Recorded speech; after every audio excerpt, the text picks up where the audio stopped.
Couple stumbles upon giant fish. When Vids sees it, he calls the police. The sun was setting over the crystal clear waters of the Great Barrier Reef, casting a warm orange glow over the ocean. The newlywed couple, John and Sarah, were strolling along the beach, hand in hand, enjoying the breathtaking view. As they walked, they noticed something strange in the distance, thrashing about in the water. They squinted their eyes, trying to make out what it was, but it was too far away. Curiosity getting the better of them, they started walking towards the commotion, the waves lapping at their feet. As they got closer, their hearts raced with excitement and fear. What they saw was like nothing they had ever seen before. It was a fish, but not just any fish. It was the size of a small car, with shimmering silver scales and enormous fins that flapped in the water, creating a whirlpool around it. John and Sarah were mesmerized by the giant fish, their jaws dropping in awe. They snapped a few pictures and decided to get closer. As they approached, they noticed something odd about the fish's behavior. It seemed to be struggling, thrashing about and making strange noises. John knew something was wrong. He cautiously reached out to touch the fish, and as he did, it let out a deafening screech. John knew he had to act fast, and he quickly pulled out his phone to call the authorities. As he spoke to the police, he realized that this was no ordinary fish. It was a rare and endangered species, and he knew that they had stumbled upon something incredible. What started as a leisurely stroll on the beach had turned into a heart-pumping adventure, and John and Sarah had no idea what was in store for them. John and Sarah met at a music festival in the middle of the summer a few years ago. It was a typical festival, muddy fields, beer tents, and music blaring from every corner. Sarah was standing in the front row of the main stage, cheering on her favorite band when she felt someone tap her on the shoulder. She turned around to see a tall, handsome man with a mischievous grin on his face. It was John. They hit it off immediately, laughing and joking as they danced to the music. They talked for hours, getting lost in the moment, and before they knew it, the sun was rising. John and Sarah exchanged numbers and promised to keep in touch. They went their separate ways, but they couldn't stop thinking about each other. They knew there was something special between them, a connection that they couldn't explain. Over the next few months, John and Sarah texted and talked on the phone almost every day. They shared their dreams, their fears, and their passions, and they realized that they had a lot in common. They both loved animals, adventure, and traveling the world. They both had a thirst for life, and they wanted to make the most of every moment. Finally, John decided to take a chance. He booked a ticket to see Sarah, and they reunited in her hometown.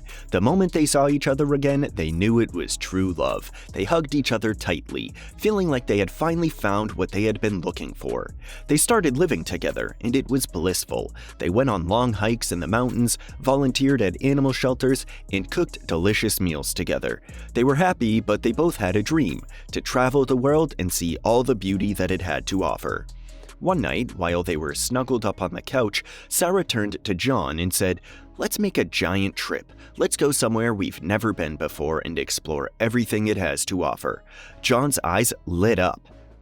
"Yes, let's do it. Where do you want to go?" Sarah thought for a moment before saying, "Australia. I've always wanted to see the Great Barrier Reef, and I've heard it's one of the most beautiful places on Earth." John agreed, and they started planning their trip. They saved up money, researched the best places to visit, and booked their flights. They knew it was going to be an adventure of a lifetime, and they couldn't wait to embark on it together.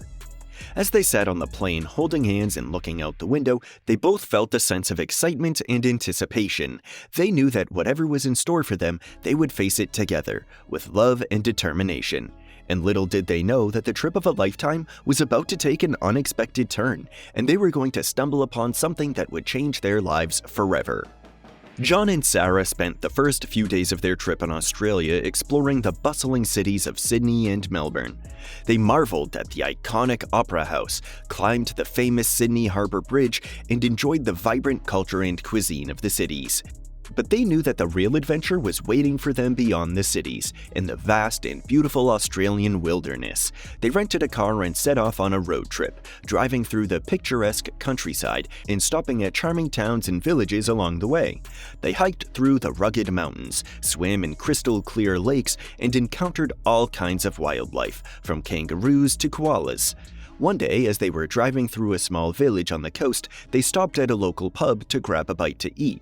The pub was filled with locals, chatting and drinking beer, and John and Sarah felt welcomed as they took a seat at the bar.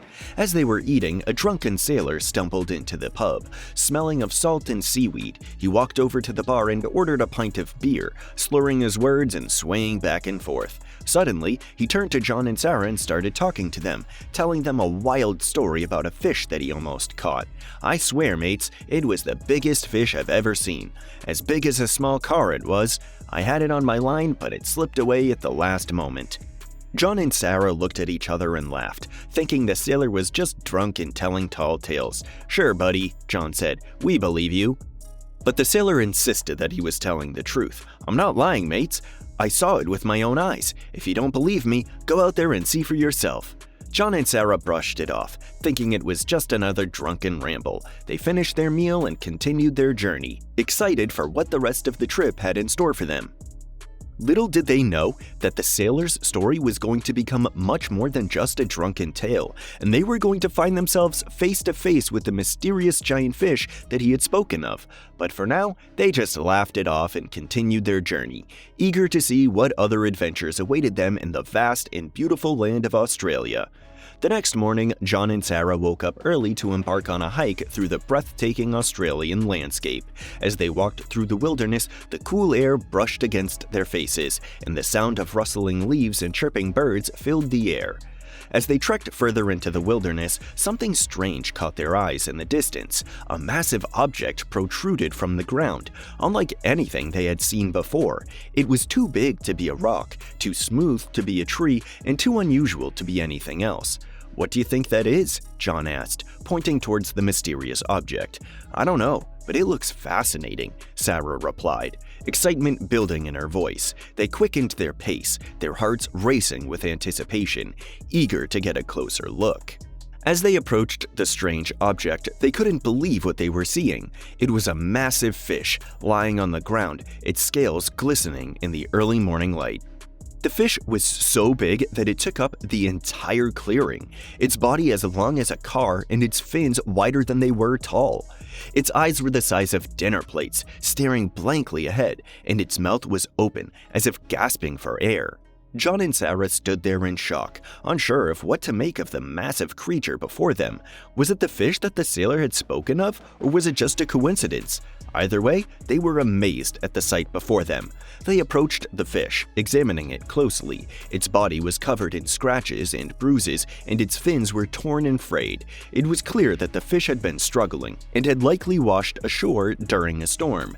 John and Sarah took out their cameras and started snapping pictures, excited to share the discovery with their friends and family back home. They marveled at the fish's size, its massive gills and the intricate patterns on its scales. As they stood there admiring the fish, they couldn't help but feel a sense of awe and wonder at the natural beauty of Australia. They knew that this was a once-in-a-lifetime experience, and that they were lucky to have stumbled upon it.